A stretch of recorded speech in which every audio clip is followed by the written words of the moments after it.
is a true southern version of the mint julep.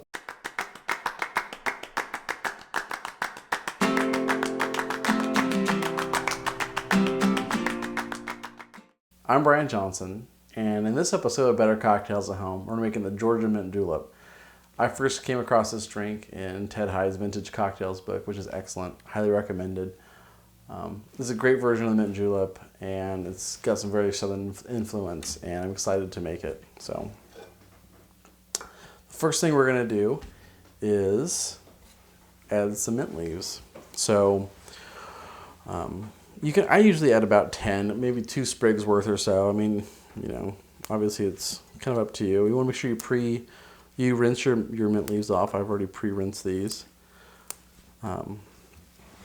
And then just add them to the bottom of your mint julep cup. And I generally avoid the stems. You just want the leaves.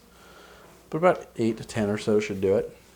Now to this I add simple syrup. I do about 1/4 ounce of simple syrup. And I add that to the mint. Now, so once you've added your mint, we want to muddle it. And this is a muddler. And as you can see, there's generally a small end and a bigger end. Some people say it looks like a little mini baseball bat. It's a good way to tell if a bartender knows what they're doing. If you see them gripping the small end and they're muddling with the big end, that's incorrect. They should be grabbing the big end and muddling with the small end. Now, with mint juleps and mint, we want to be very gentle. Mint can get really some bitter flavors if you really kind of pound it and pulverize it. So the key is you want to just gently transfer the oil by gently pressing to the simple syrup from the leaves. I mean, I'm hardly putting any weight. I'm letting the muddler do the pressing. I'm kind of, moving around. It's not a lot. I mean, you don't want to destroy the stuff. You want to gently press it to release the oils. Doesn't take a lot. We'll call that good. Now, for the spirits, we're going to be doing 2 ounces of cognac, and this is Pierre Fran's 1840. This is a higher proof than what's typically seen of the 80 proof. This is 45% alcohol, so 90 proof. It's a fantastic product. I really like it. 2 ounces of this.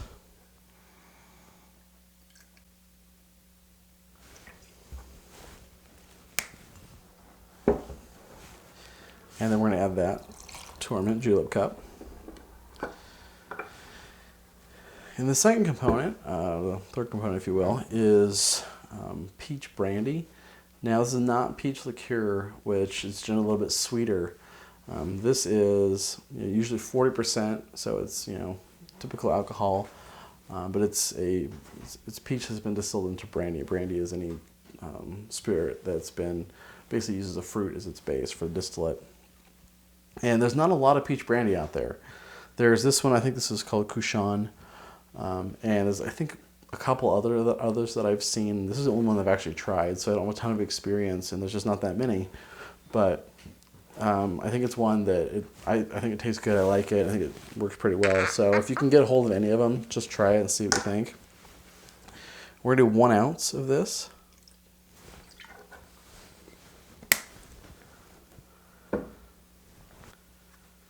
Now that's all the spirits that go into this. And this is called a built drink because I'm building it in the cup I'm going to serve it in. Now the next step is ice. Now ice is amazingly important, and you want to have really fine ice. And I've already gone ahead and pre-crushed up a bunch of ice, but what you can do is take called Lewis bags. It's basically a canvas bag. You hit it with a muddler, hit it with a hammer, anything you want to. If you don't have that, you can take a clean dish towel, put your ice in there, wrap it up, and just start whacking away until you get it nice and fine. So that's what we're going to add next is the ice.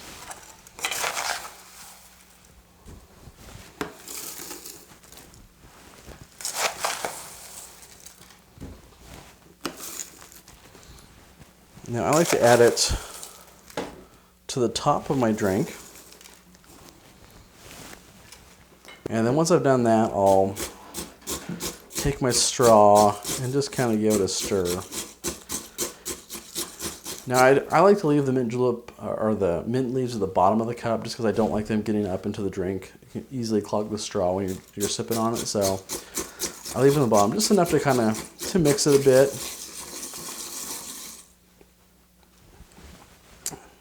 And then you want to top with more ice.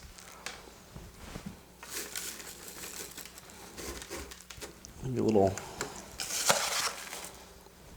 a little mound, and you're gonna get ice all over. It's just how it works when you're making mint juleps, but it's worth it. Now for garnish, you're gonna want to use just a couple top sprigs of the mint. Just kind of want to tap them in your hand. And you get some of the aromatics coming out of the mint, and then just tuck them right into the side of the cup. Once you've done that, add your straw also right where the mint is. So you want to get your nose right down in there when you're sipping on it. So that's how you make it. It turns out it's a beautiful drink. It's amazingly, I love making these things. They're great.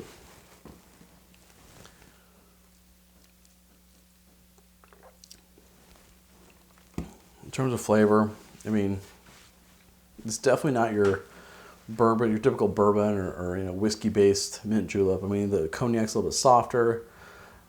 It's got a little bit less in your face. You get the peach brandy, and definitely get that peach influence. And then with the simple syrup, I mean, it adds a little bit of sweetness, not a lot. I mean, I generally don't love my things overly sweet, so it works really well for me. I really love it. The presentation's great. When you bend down there with the straw in your nose, you smell the mint, you taste it. It's a great version of mint julep. Love it. And I mean, this is an old cocktail. We're talking 1850s or even earlier. I forgot when this version saw kind of its rise of dominance, but it's a great version. I really like it. You should definitely try it out if you're a mint julep fan. If you're not, you should still try it out because it's excellent. But that's how you make the Georgia Mint Julep.